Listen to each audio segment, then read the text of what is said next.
How the wise see cancer is the topic for this video, and I hope this is helpful and useful in some ways for anybody dealing with cancer personally or with somebody else who has cancer.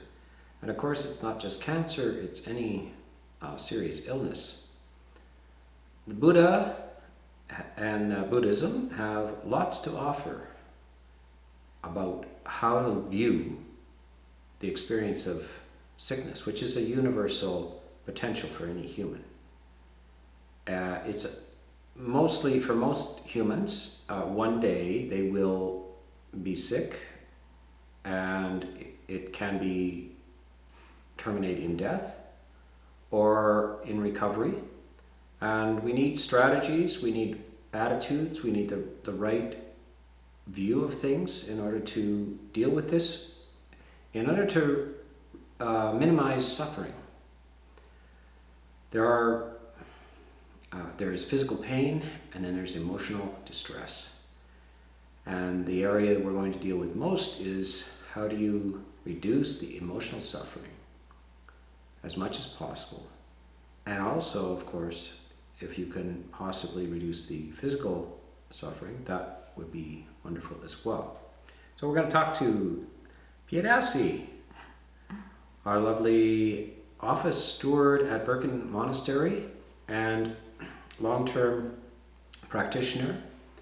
And I'm talking to her because she had cancer and we had to work through this together.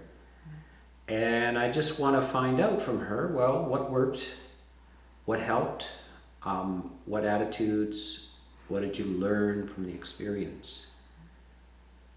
And so let's just go back to the first awareness of kind of symptoms. Something was wrong. Tell me about that. I was having some discharge that wasn't explained, and I was seeing an acupuncturist at the time, and she took my pulses and I told her my symptoms, and she suggested I go for a colonoscopy as well as get a stool sample because there were discharges from my anus. And I did that and had a colonoscopy scheduled, and about a week later I got a call to arrange for an MRI, which was my clue that something wasn't quite right. And as I was talking to the nurse, the doctor got on the phone. And when the doctor gets on the phone, again, that didn't seem like a promising prospect. And he said to me, well, this isn't good news, and I prefer to tell you in person, which told me that this was not something positive. And I actually had an interview set with you that day about something else. And I went into you and started to talk and started realizing I started to cry. And I was kind of surprised at crying because I was sitting with this for about 2 hours of wondering and the mind going. And I remember saying to you, I'm not so afraid of dying, but I want liberation before I go. Mm-hmm. And you said it starts now with you stay on the breath. Mm-hmm. And we talked a bit more that the idea that you had mentioned in the previous video about news, I didn't know what the news was. I could determine that he was saying it wasn't good news, mm-hmm. but not to think about it because there's nothing else I could do. And I found that very helpful, and just getting right to it. And I went out and I went to the sala and started meditating. And I just had the gratitude that I was at the monastery for this kind of prognosis or future that was going to be coming up that was unknown. Right. Now, you said, I told you not to think about it. Mm-hmm. So this is important, is that the first thing people do when they hear this or even suspect it, they start thinking about it. Mm-hmm. And all these thought processes are actually not just useless, but actually problematic, because they usually bring up a whole bunch of anxiety and fear and so forth. So why I told you not to think about it was that people introduce all kinds of other sicknesses instead of just the one they have. And the other sicknesses are emotional. And so the first thing you have to do is very confidently understand the value of not thinking about it. Now, this is strange advice. Everybody's like thinking about it, thinking about this, and nobody suggests you don't think about it. I'm suggesting you don't think about it. Right. Because this is also advice I give to people who wake up in the middle of the night and worry about their problems and so forth. I tell them, never think at night. So if you're going to think at all, it has to be in a state of ease, a supported clarity as well. So this was good advice, and it helped you decide, well, what is my strategy? Yeah. And I did end up going the next day to see the doctor for the news. And I was very calm because at that point, I already had the prospect of something was not right. But I was also very at ease, and I was just preparing to hear whatever had to be said. And I was told that I had anal cancer. It was early stage as far as they could tell, but he was suggesting a treatment of chemo and radiation for 6 weeks, and they would get that scheduled. And came back and processed those pieces, and I had wonderful support here. So what is wonderful support? First was you saying you were going to send me metta zaps. That's important and a nice kind of strategy for people. Is that when people ask what they can do, and sometimes they won't ask, they'll just be full of all kinds of ideas about how they're going to help you. And sometimes those ideas are not that great. They're going to empathize with your pain and etc. But one thing that you can just ask people to do who want to do something for you is think about you with loving kindness. And loving kindness doesn't mean I'm sad for you.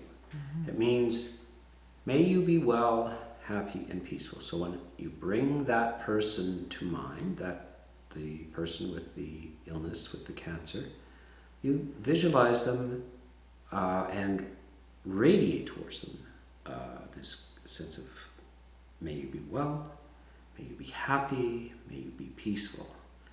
And it's nice to know that people are thinking about you in a very positive way. And I call it zaps because you're about to go and get zapped. And so metta is a kind of radiation as well, radiating metta. And I think you were a little apprehensive about what this radiation that they're going to do at the cancer clinic is. Yeah, so that's one of the strategies, and that you felt that was helpful to know that people are going to do that on a regular basis, and that perhaps indeed you actually benefit from that experience as well. But to know that people are doing it is one clear benefit, and then the power of that is another aspect. So continue the story. Then what happened? Then, so that was in mid-February, a couple of years ago. So it wasn't until the end of March I was heading off for treatment. And as you know, we have a belief in karma, and that perhaps our good or unwholesome actions have fruit or consequences. It just so happened at that time there was someone had arrived on a long-term basis who, once I had the diagnosis that very day, she said, if I can fill in for you, I will do that while you're away. Because the first thing I thought of is my responsibility here, and how can I do this down there? And it just manifested. I didn't ask, and someone offered this generously, which then brought up for me such gladness and metta that I could radiate to other people, and that made me feel better as well. So it was this, you know, the good actions of the past perhaps brought this forward that someone could help me. Mm-hmm. And also the belief that perhaps an unwholesome aspect was coming to fruition in the cancer, and I rejoiced in that, oh good, that one's paid off. Right, so this needs to be explained, I think, especially for non-Buddhists. Mm-hmm.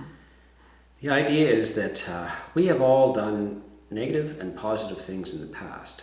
First of all, to actually be a human at all means that you have done good things. To be born as a human is quite a remarkable achievement.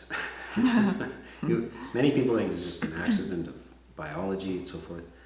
We don't. So the fact that you're human and you have your faculties is quite means that you have done good things in the past. But then things happen to you in this life, and some of it's mysterious, but it has causes in the past.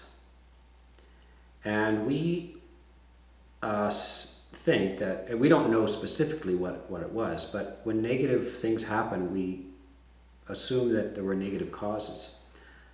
The good side of this is that when you experience negative things, you're discharging a kind of debt. So when you stub your toe, you think, okay, one more debt paid off. Now, you can't do this in a proactive way. You can't inflict pain on yourself in order to discharge debt. That's a bad idea. It's just something that happens to you from time to time, illnesses and difficulties and so forth. But in order to turn that into a positive thing, you realize that that's one more negative thing is paid off. So this is one way of thinking about these things. It's quite uplifting. Okay, I am discharging a negative sort of debt. And it can be very helpful to think in that way. Mm-hmm. Yeah. I also found too that you had you recommended following the advice of doctors. Just make it simple in that sense of right. So Buddhism doesn't eschew kind of medical treatment and so forth. We're happy to cooperate. The Buddha himself had a personal physician and was quite happy to use the knowledge of the world in regards to medicine. We don't have any kind of, we'll just deal with this in a purely spiritual way. Whatever medicine can work, but there is a whole element of spiritual and psychological support as well. Mm-hmm.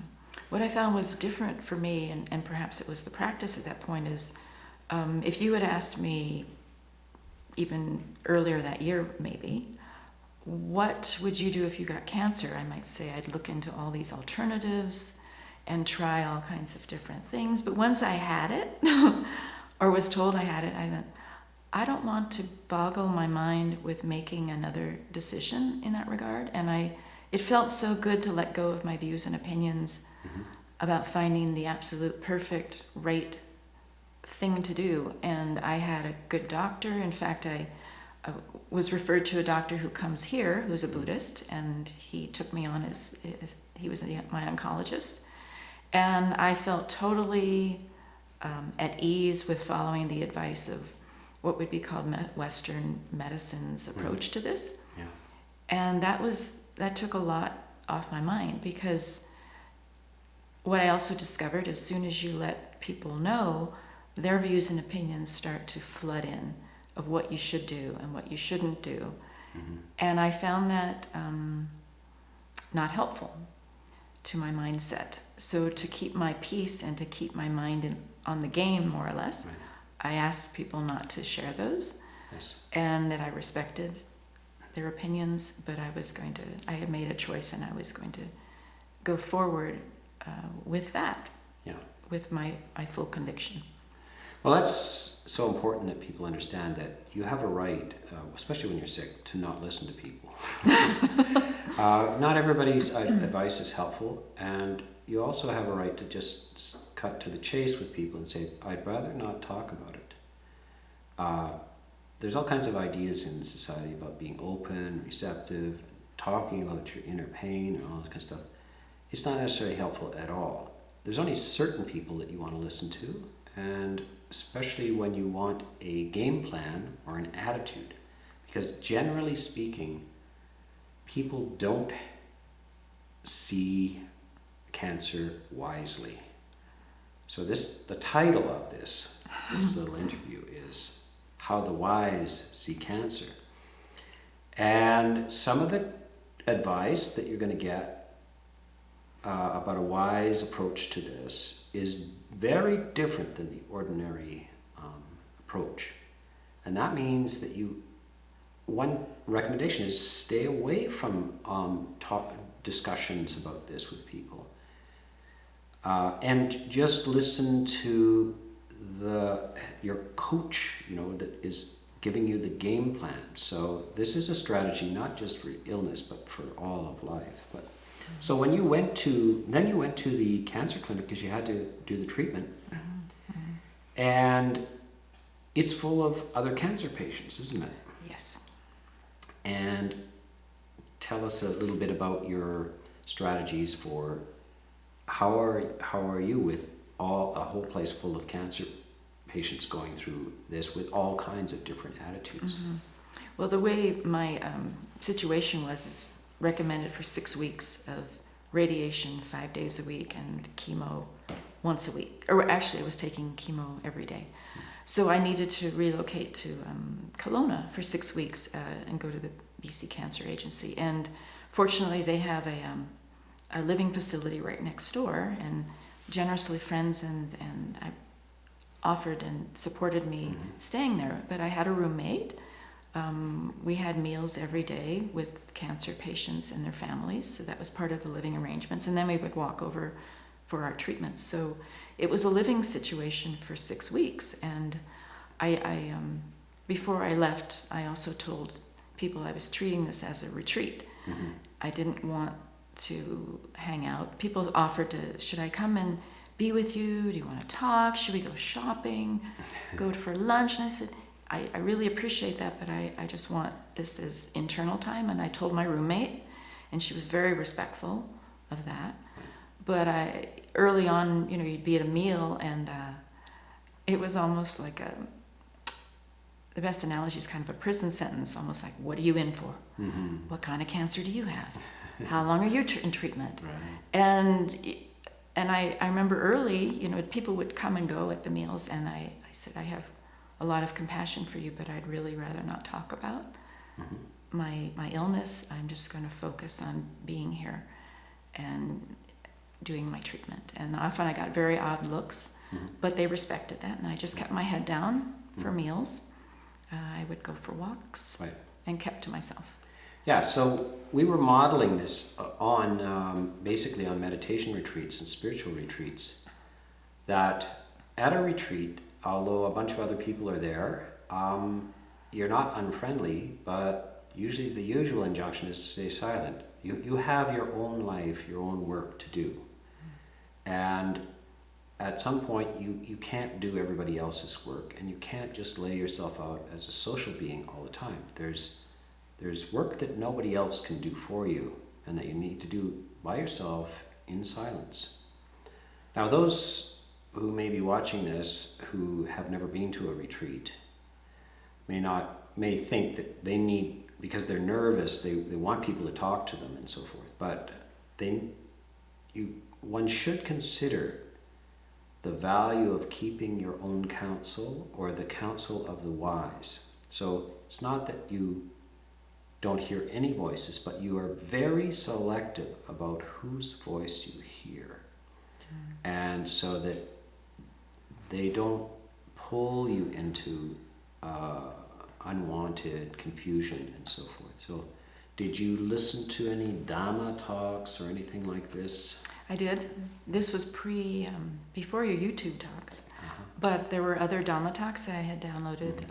I listened to, I remember Bhikkhu Bodhi had a series on the paramis, and I listened to one of those every day. And I took a Dhamma book, that was all I took, and would read and meditate every day. I got up at 5:30, so my mind would be with the other people at the monastery meditating, and in the evening. I did find, as the treatment carried on, I was very, very tired and wasn't meditating as much as I wanted to. But I looked at the, sleeping. Pain was starting to arise,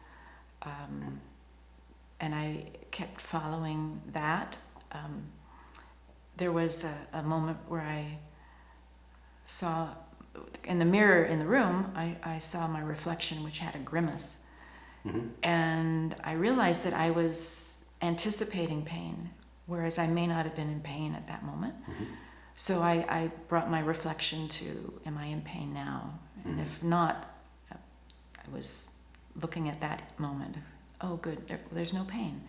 And then there's pain. And then seeing the arising and the passing. Mm-hmm.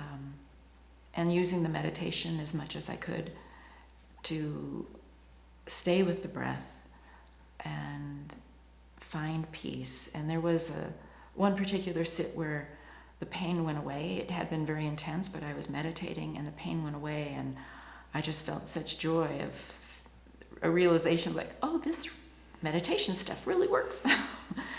That's interesting, and that for people to explain that strong concentration is important, and it can reduce pain, and to stay focused on an object outside is also helpful to this. So this idea that the pain sort of dissolves, it corresponds to the degree of concentration that you have.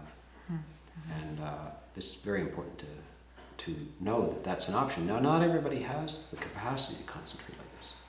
So it's important that people understand, though, that there is an alternative to pain if you can manage to focus your mind on a meditation object. You can often get just to the degree that you're focusing on that object, pain in the background will diminish. It's like a teeter-totter. Your focus is on this end, the other end goes down. Yes. Yeah. Yes. And that's something you got to confirm and say, oh, this meditation actually works. Yes. Yes. Yes. And you mentioned coach. I was thinking of you as my cancer coach through it, because we emailed a few times and actually had a Skype call that you generously allowed me to do. And that was really supportive and helped me tremendously. Right. So great, a spiritual coach, psychological coach, but not any coach, because not everybody has good ideas. And all kinds of people are happy to coach everybody, but there's so much conventional ideas about how to be with sickness, and not all of them are good. So you're going to have to sort through this about what are really good ideas and what are not good ideas. This is too complex to really completely and thoroughly explain, but the basic idea here is that suffering is not a good idea. We want to reduce the amount of emotional distress. There is no great value in this. We want to reduce this emotional distress and the physical pain as well. So these are the strong ideas we must keep on, and we have to recognize, well, what is it that brings us into suffering, and how to stay out of that. Another thing that would come up, and I think it's a common theme when people have cancer, is the idea of battling it and fighting it. Yeah. And I really didn't have that sense at all. It's what you were discussing about this body isn't mine, and I think it's not my cancer. It's got nothing to do with me. Right. And I remember saying that to a few people, and they would look at me rather oddly. Yeah, that's a great thing, is that the idea that it's not yours. The body itself is not yours, and therefore the cancer itself is not yours. It's not I. It's not me. It's not mine. These are biological processes that are natural. They occur. If they occur, it means that they're part of whatever the environment we're in. And so we have to not identify with these things. So it's important. And you will get a lot of relief if it's these are not personal. This illness is not personal. There is illness in a body, but it is not me. Yeah. And I would look at it too as a great opportunity to practice for death, because you get a cold and you're pretty sure you're going to get well, but if you get cancer, you don't know, and then they start putting out odds, like a betting game. Well, it's 70-80% success or not, and you could be in any of those categories. You could be that 1% that it didn't work on. So I looked at it as a great gift of, I don't have much time. I may not have much time. I don't know. And I had thought of, this is a dress rehearsal or it's closing night.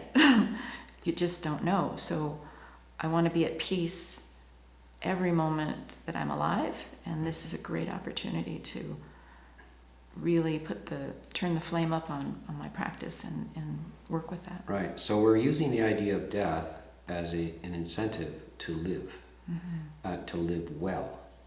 And this is practical, of course, whether you got the cancer or you're the doctor that's treating the cancer patient. Nobody actually knows who's going to die first, actually. The doctor can step out into the traffic and lose their life. And the cancer patient may live to be 100. So nobody knows in this game that's beyond our comprehension and out of our control who's going to die when. And so it's not just for people who have cancer to reflect on that, because of death, the certainty of death and the uncertainty of when. This can be used as a wholesome, uplifting idea. That this is something that we should have known since we were children. This is part of the condition of being born. Death comes along with birth. And we don't need to be in a state of fear. What we really need to do is process this in a positive way so that it fills our existence with the possibility of how to be in this very uncertain, unstable, and painful existence without increasing that pain. Now, here you are, and this is how long? A little over 2.5 years ago. And how are you? I'm very well. And you have, what did the doctors say? Well, I had a few follow-ups every month for 6 months after that, and they found no evidence of the cancer. And then I've had a few diagnostics, and it's all clear, and colon is clear, and the anal wall is clear. So probably for a couple more years I need follow-up. But I feel great. I remember there was coming back to the monastery, there was about 3 months of healing. Quite a bit of pain and healing. At one point it had faded and some pain came up, and I said, oh, there's pain. Oh, right, I had cancer. I forgot. Right. And then I didn't think about it again. Now after all the treatment is over and you're feeling better, that's also a time when you can't not practice. You have to continue to this. And also, having been through that and come out the other side and have no evidence of cancer, the game still goes on. The assertion of how you have to live moment to moment, because one thing hasn't gone away, and that is the fact of death. Fact of death remains. It remains for all of us, and we always have to. It's not just, I had a close call, now I'm going to live forever. So we're all in the same situation. And so the lessons that you learn and were presented to you are still being absorbed and practiced. And I remember there was one time when I was getting radiation near the end, and the text said, "You're always smiling. Yeah. Why is that?" And I said, well, it's better than the alternative.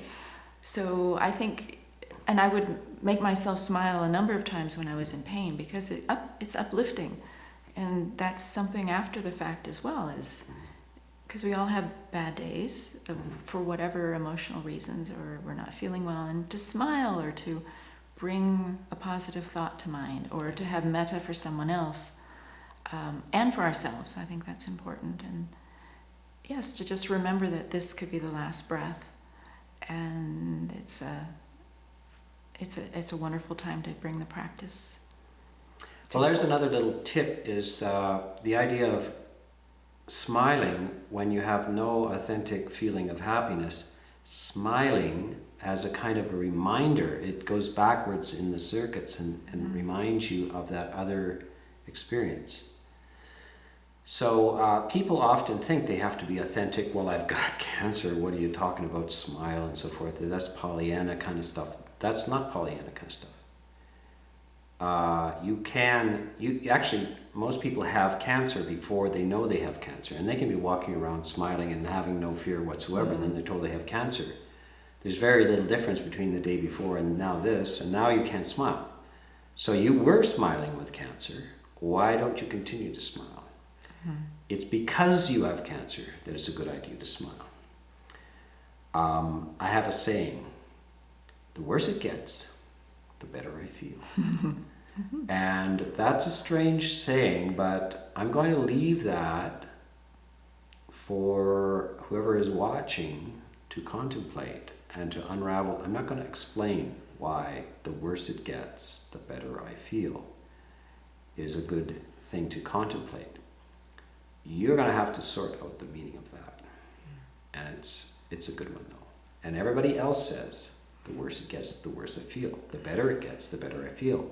But it's actually, the reverse is very, very important. The worse it is, the better you must feel. Well, thank you very much for sharing that. And that's not also just the fact that we can share that is also one of the outcomes of having gone through the valley of death and come out the other side, is that lots of people have to do this. And this is why we're doing this little series on how the wise see cancer, is because we can turn this into a positive thing and share good strategies for this with others as well. Thank you, Ajahn. Okay.